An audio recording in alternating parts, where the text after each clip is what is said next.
All right, so welcome everyone. I want to start with a story.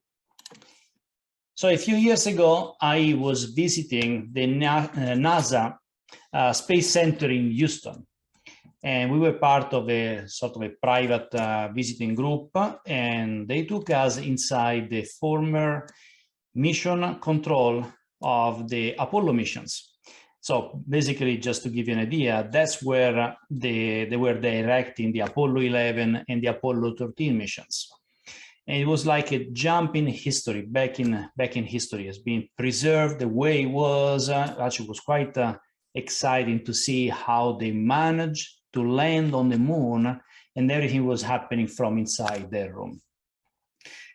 And you can see a photo on the screen that's on the left side. That's actually me in the flight director seat in that room. And on the right side, that's the modern mission command center, still at NASA, still at Houston. That's for the International Space Station. Why am I sharing this? Well, because as we were taking the tour, I realized that there were multiple stations. So there was the station responsible for communication with the astronauts. And then there was a station responsible for telemetry, measuring all the different aspects of the mission. The station responsible for the engines, the one responsible for trajectory. There was a doctor responsible for monitoring the health of the astronauts. And each one of these people, each one of these engineers were expert in their own field. They have spent months learning, studying, practicing their job so they could really support the mission and do a great job at doing that. And then there was the flight director. The flight director was maybe not an expert in any one of these elements of the mission, but he was directing the overall mission, setting the vision, making sure that everybody was on the same page. And to me, that came up as the role of the product owner. I thought, wow, that's a great way to think about the product owner. They may not be the expert in one of these activities, but they oversee the mission, they set the vision for what we are trying to accomplish. And if anyone is interested in actually learning more about the history of the mission control at NASA, Gene Kranz, who was the second director of the mission control, and he was on duty when Apollo 11 and when Apollo 13 in particular happened. He wrote a book called Failure is Not an Option. It's a great read, just wanted to share. All right, so let's continue our conversation about the product owner. And I want to share this. So anytime we think about a new project, we want to build a new product, there are always three elements to consider. The first one is to build it right. And typically, this is a responsibility of the development team, especially on a Scrum team. These are the developers, where they look at quality, predictability, technical feasibility, technical practices. So really making sure that we are building the product, the thing that we are building in the right way. Then there is process. And typically in a Scrum team, this is the responsibility of the Scrum Master to implement the Scrum workflow, and of the project manager in larger projects when there is maybe coordination between multiple teams. Then there is one third component there that is essential to the successful product, and that is to build the right thing. Basically, here we should answer the question, why? Why should we build this thing? We can build it right. We can build with the right process, but is this the right thing to build? And that is the job of the product owner, to deliver outcomes and to maximize the value of the work. Now, let me take you back in time. I was 12 years old, and I was the proud owner of the amazing Commodore VIC-20, which was one of the first personal computers available at the time. And I spent months and months learning how to program this computer. And I built an application at the time. Today we have everybody, we have a phone and we have an app to manage the contacts. But at the time there was nothing like that. So I built an application to manage the contacts. So I could save the contact information for all of my friends, all the people I knew, phone number, address, and so on. And after months and months of work, especially because I wanted to make sure this was built right, the computer had some limitations in terms of memory and the amount of data it could store. So I really made an effort at making sure that I could optimize the way the data was saved and so on. When finally this application was built, I was very proud of myself. I even created a brand name and I wanted to sell it. So I went around the neighborhood trying to sell this application. And then I realized nobody has a computer here. I was the only one. And that made me think, that was not the right product to build. So what is the right product? Let's look. There are three elements that make the right product. The first one is that it's feasible. We have the know-how to build it, and it fits within our corporate strategy. The second element is that it's usable. Customers can use it, it's effective, and it provides satisfaction. This is basically what was missing in my case, in that application, right? Because nobody else outside of my room, actually, could use that application. And then the third element is that it's valuable. So it delivers an outcome and solves a need. And this clearly, these three elements need to be in place to know whether or not we are building the right product. And this is in my opinion, my experience, is what makes the job of the product owner exciting, because you need to look at different perspectives, different dimensions, where every time you consider a new idea, a new project. And how does it translate into the competencies of the product owner? Well, we typically talk about the triangle of HB&T, the human dimension, the business dimension, the technology dimension.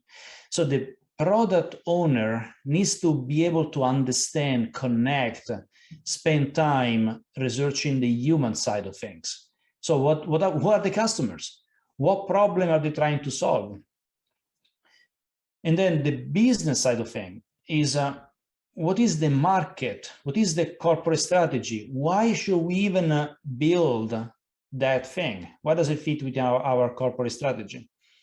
And then finally, technology. We don't mean that the product owner is an expert in technology, because we always can count on the developers and the developing team. But certainly the product owner should have an understanding of what technologies we could use to solve a specific problem. So when you put these three elements together, the human, the business, and the technology dimensions together, the product owner sits at the intersection of these three dimensions, and that's what makes the product owner job interesting and exciting. So now I would like to share a little bit more about the responsibilities of the product owner, so we really understand what is this job about, what do we do. And I think there are at least seven main responsibilities of a product owner. Let's look at them individually. The first one is the product owner shepherds the product discovery through delivery in rapid iterations that we call sprints in Scrum, to ensure that we are building the right thing. They interact with the customers to understand customer needs and convert them into possible solutions. Is responsible for working with business stakeholders and partners to understand business goals and market opportunities. Leads customer validation activities and defines the product vision for a new product. Manages, refines, and prioritizes the product backlog. Provides context to the developers about what to do and why it matters. And finally, is responsible for releasing a product into the marketplace, measuring performance, and ultimately ensuring the success of the product. So these are the 7 main responsibilities of the product owner, and you may think, oh wow, there's a lot here. And certainly the product owner is busy. He or she is doing the job. Yeah, it's a busy job to do, covering all 7 of these responsibilities and making sure they are done properly so we can build the right thing. At times, it even feels like we are running a marathon or sometimes even a sprint, right? Really sprinting to the end. And at times, it is actually very exciting when the product finally sees the light and we're able to deliver that to the customers in the market. That's always an exciting moment to be proud of. But then a question may come up in your head, and the question is, how can you possibly do all of that? And in fact, there has been a study published recently by Product Plan, and they discovered that 40% of product people say they frequently or all the time experience imposter syndrome. There is so much that we are responsible for doing, and we may feel like we are not the expert or we will not have the full knowledge of some of the activities we need to do. So we feel imposter syndrome. So what can you do to become a great product owner? Well, I would like to share with you 3 tips to do that. The first one is, we always say, focus on outcomes, not on outputs. Product owners often focus too much on the tactical execution, and I get it. We need to create a product, we need to build a product, we need to build a set of features. So of course, that's what we need to do, that's what we build. And sometimes we are even proud of doing that, right? It's exciting actually to build things and then bring them to light. But what I often see is that product owners often focus too much on the tactical execution, and they forget to keep the focus on the big vision and ask, why? Why are we building this? In fact, that should be the question that we should be top of mind every single day. Why are we doing this work? Why are we building this product? Why should we build that next feature? So the outputs, so let's look a little bit more in detail. The outputs are basically the work product that you produce. These may include the features, may include the specifications, requirements, ideas, all of these kind of things. They are important. We can produce a lot of outputs. We can produce a lot of outputs in the right way, but are we building the right thing? So that's where outcomes come into place. The outcomes are the value that you deliver, the value you deliver to the customer or to the business or to the world. And typically we measure outcomes in terms of changes to human behavior.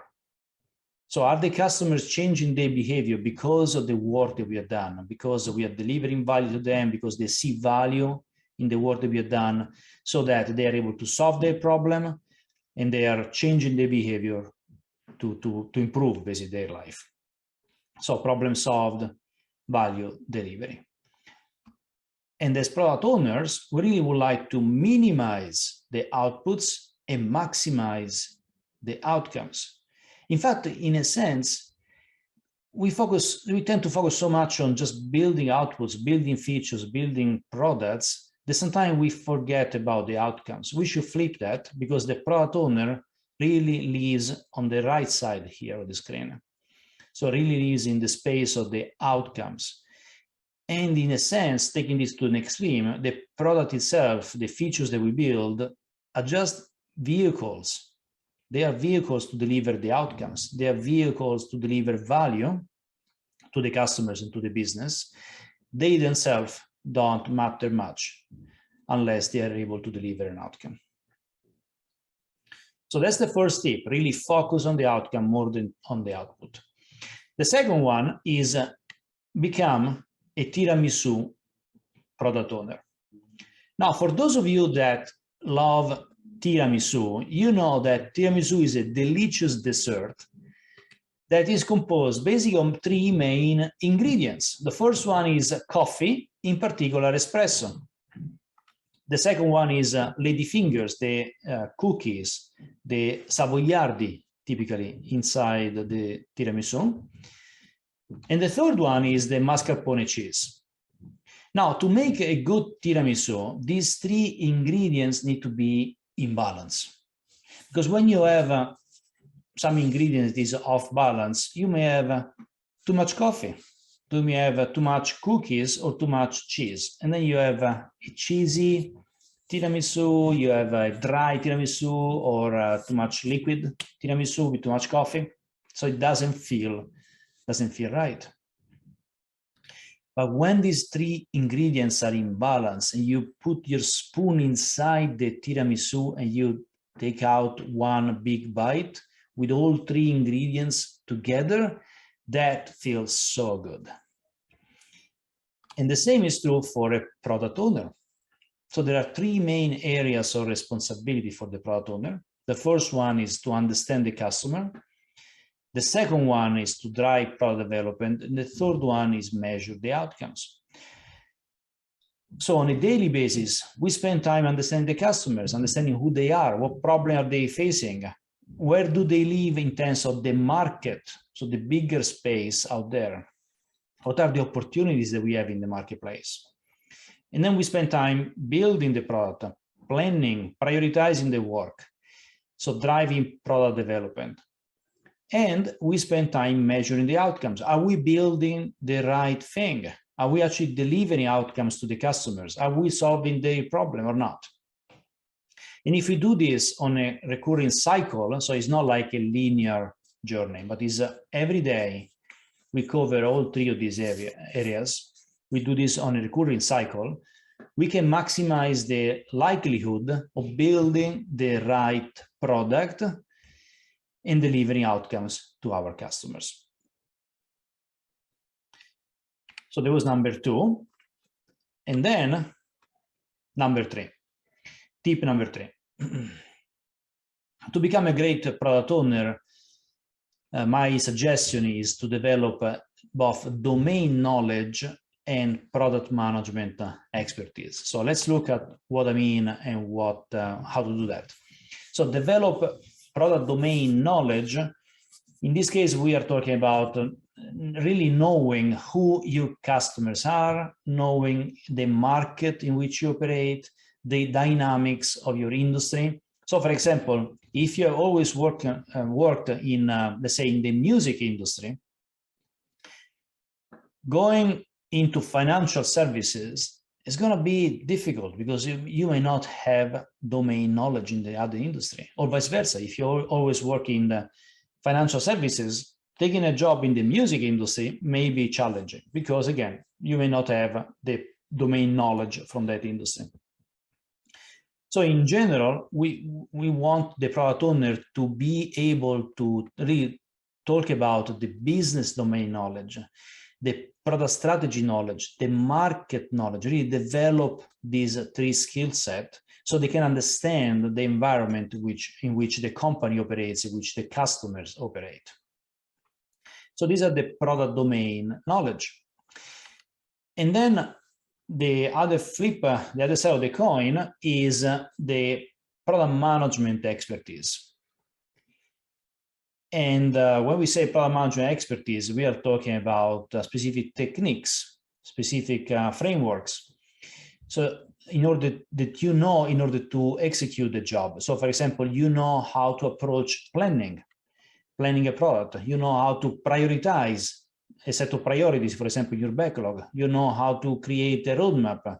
You know how to build a product by working with a developing team and executing on that. So these are skill set that you can develop by, for example, attending a certified Scrum product owner, a CSPO class from the Scrum Alliance. This is a great training opportunity to actually develop product management skills. Or you can develop them by reading the book, Deliver Great Products That Customers Love, which is a guide to product management for product owners, innovators, leaders, entrepreneurs, anyone who would like to actually learn techniques and practices for product management.